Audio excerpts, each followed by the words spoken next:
আসসালামু আলাইকুম, কেমন আছেন সবাই? আশা করি ভালো আছেন। নিয়ে আসলাম নতুন একটি রেসিপি, তা হলো লাচ্ছি পরোটা। এই পরোটাটা আমরা কম বেশি সবাই খেতে পছন্দ করি। তার মধ্যে যদি হয় লাচ্ছি পরোটা, তাহলে তো কথাই নেই। দেখেন এখানে কত অসংখ্য লেয়ার তৈরি হয়েছে। আপনারা যদি আমার রেসিপি ফলো করেন তাহলে এইভাবে লেয়ারযুক্ত পরোটা বাসায় তৈরি করতে পারবেন। তাহলে আসুন শুরু করা যাক। এর জন্য এখানে আমি নিয়েছি 2 কাপ ময়দা।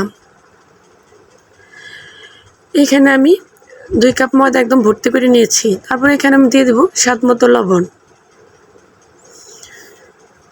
এই লবণটা দেওয়ার পর আমি দিয়ে দেবো এখানে 1.5 চামচ চিনি। এই চিনিটা আপনারা কমিয়ে বাড়িয়ে নিতে পারবেন, আপনাদের স্বাদ মতো চিনি নিয়ে নেবেন। তারপরে এখানে আমি দিয়ে দেবো 2 মুখা তেল।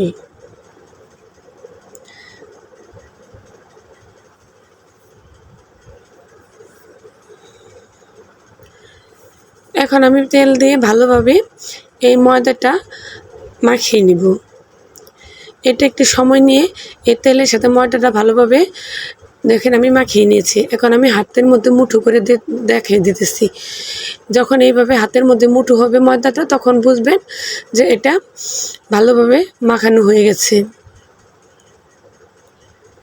এরপর এখানে আমি দিয়ে দিব স্বাভাবিক তাপমাত্রার পানি। এখানে আমি কোনো গরম পানি কিন্তু ব্যবহার করিনি, এখানে নর্মাল তাপমাত্রার পানি আমি নিয়েছি। অল্প অল্প পানি নিয়ে আমি একটি ডো তৈরি করব। আমরা সাধারণত বাসায় যেভাবে পরোটার জন্য ডো তৈরি করি, ঠিক সেইভাবে একটি ডো তৈরি করে নেব। এখানে আমি অল্প অল্প পানি দিব আর ডোটা তৈরি করব। দেখেন এখানে আমি একটি ডো তৈরি করে নিয়েছি, আর এই ডোটা কতটা নরম এবং সফট হয়েছে। এটা একটু ভালোভাবে মাখালেই কিন্তু এরকম সফট হয়ে যাবে। আর এই ডোটা কিন্তু বেশি শক্ত করা যাবে না এবং বেশি নরমও করা যাবে না। এই পর্যায়ে আমি 15 থেকে 20 মিনিটের মতো রেস্টে রেখে দেব। আপনাদের হাতে যদি সময় থাকে তাহলে আপনারা 1 ঘন্টা মতো রেস্টে রেখে দিন।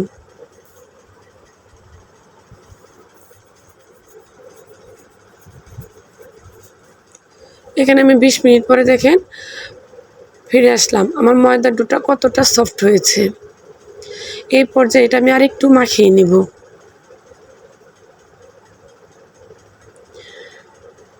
এটা ভালোভাবে মাখিয়ে আমি এক সাইডে রেখে দেব। তারপরে আমি এখানে একটা বাটিতে নিয়ে দেব 1/3 কাপ তেল। এখানে আমি সয়াবিন তেল নিয়েছি এবং এখানে আমি দিয়ে দিব 2 চা চামচ কর্নফ্লাওয়ার। এই কর্নফ্লাওয়ারটা দিয়ে আমি তেলের মধ্যে ভালোভাবে নেড়েচেড়ে মিক্সড করে নেব। এটা একটু সময় নিয়ে ধীরে ধীরে নাড়াচাড়া করলেই তেলের মধ্যে মিক্সড হয়ে যাবে।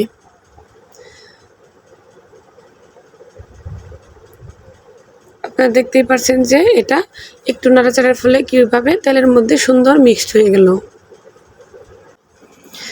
এখানে আমি আমার পছন্দ অনুযায়ী একটু মাখিয়ে নেওয়া ময়দা নিয়ে নিলাম।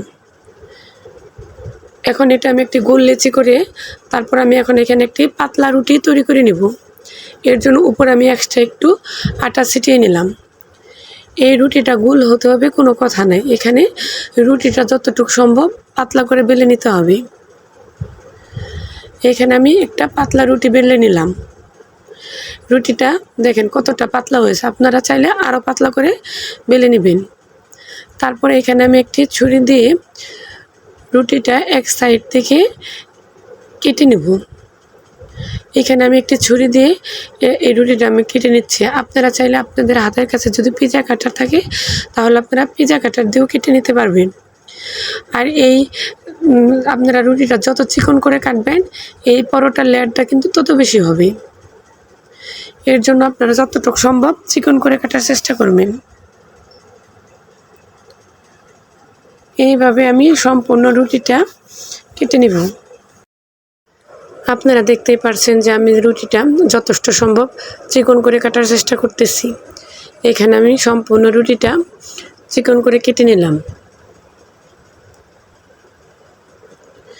এরপর এখানে আমি দিয়ে দিব আগের থেকে গুলে রাখা কর্নফ্লাওয়ার এবং তেলের মিশ্রণটা। আপনারা চাইলে কর্নফ্লাওয়ারের জায়গায় কিন্তু ময়দাও নিতে পারবেন। আর এই মিশ্রণটা কিন্তু আপনারা রুটিটা কাটার আগেও দিতে পারবেন, কিন্তু আমার মনে হয় রুটি কাটার আগে এই মিশ্রণটা দিলে কাটতে একটু সমস্যা হয়। এর জন্য আমি রুটিটা কাটার পরে কিন্তু এই মিশ্রণটা দিয়ে দিচ্ছি। এখন হাত দিয়ে আমি মিশ্রণটা পুরা রুটির মধ্যে ভালোভাবে ছড়িয়ে নেব। এরপর দেখেন আমি হাত দিয়ে এক সাইড থেকে রুটিটা একটু বল্টিয়ে বল্টিয়ে ঘুরিয়ে নিয়ে আসব। এটা হাত দিয়ে একটু করে টান দিলেই কিন্তু উঠে আসবে। একটু খেয়াল করলে আপনারা বুঝতে পারবেন যে এই রুটিটা আমি কিভাবে একত্র করে নিয়েছি। এভাবে একত্র করে নেওয়ার পর আমি এটা হাত দিয়ে একটু লম্বাভাবে টেনে দেব।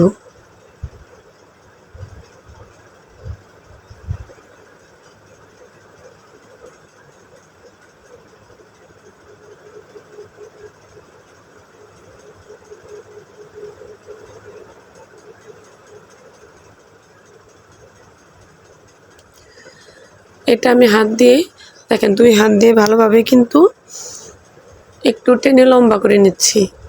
তারপর এটা আমি গোল করে হাতের সাহায্যে আমি পেঁচিয়ে নেব।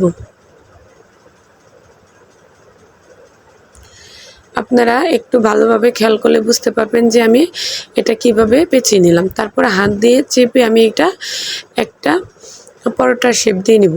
আপনারা চাইলে এই পর্যায়ে কিন্তু এটা বেলে নিতেও পারেন, কিন্তু আমি এটা বেলে নেব না, কারণ এটা এই পর্যায়ে অনেক নরম। এটা হাত দিয়ে চাপ দিলেই কিন্তু দেখেন কীরকম একটা রুটির শেপ হয়ে আসছে।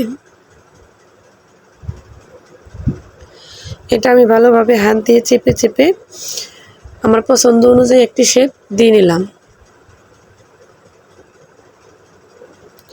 এটা যথেষ্ট সম্ভব পাতলা করার চেষ্টা করবেন। দেখেন এইখানে আমি সবগুলো লাচ্ছি পরোটা এখানে আমি তৈরি করে নিয়েছি। এখানে কিন্তু আমি সেম একইভাবে সবগুলো করে নিয়েছি।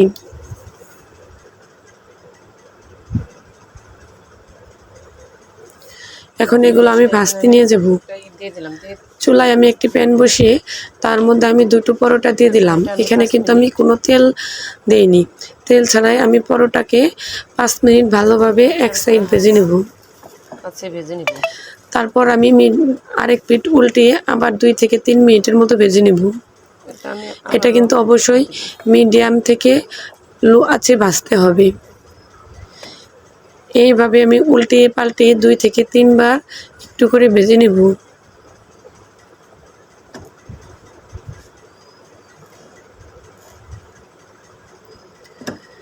এটা মিডিয়াম আছে 2 থেকে 3 বার উল্টিয়ে পাল্টিয়ে ভেজে নেওয়ার পর এরপর যে আমি দিয়ে দেব এইখানে আমি দিয়ে দেব এখন তেল।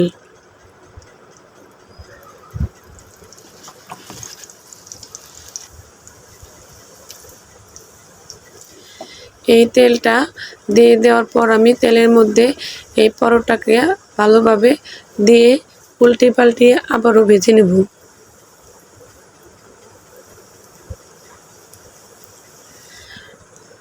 এটা আমি এক সাইড 2 মিনিটের মতো ভেজে নিয়েছি। তারপর আমি আবার অপর সাইডও তেলের মধ্যে ভেজে নেব।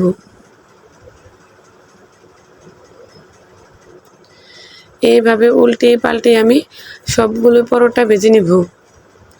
আপনারা দেখতেই পাচ্ছেন যে আমার পরোটার কালারটা কতটা সুন্দর হয়ে আসতেছে এবং একদিক থেকে কিন্তু ছেড়ে আসতেছে।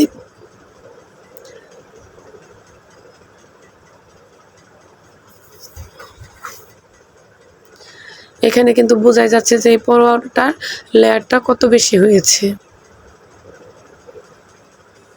আপনারা দেখতেই পাচ্ছেন যেটা কতটা সুন্দর লাগতেছে। দেখতেই পাচ্ছেন যে আমার পরোটাটা কতটা লোভনীয় লাগতেছে। আপনারা যদি বাসায় এইভাবে ট্রাই করেন তাহলে কিন্তু খুব মজাদার এবং সুন্দর একটি লাচ্ছি পরোটা তৈরি করে নিতে পারবেন। আপনাদের যদি আমার চ্যানেলটি ভালো লেগে থাকে অবশ্যই লাইক, কমেন্ট, শেয়ার এবং সাবস্ক্রাইব করে আমার পাশে থাকবেন এবং সবাই আমার জন্য দোয়া করবেন। খুদা হাফেজ।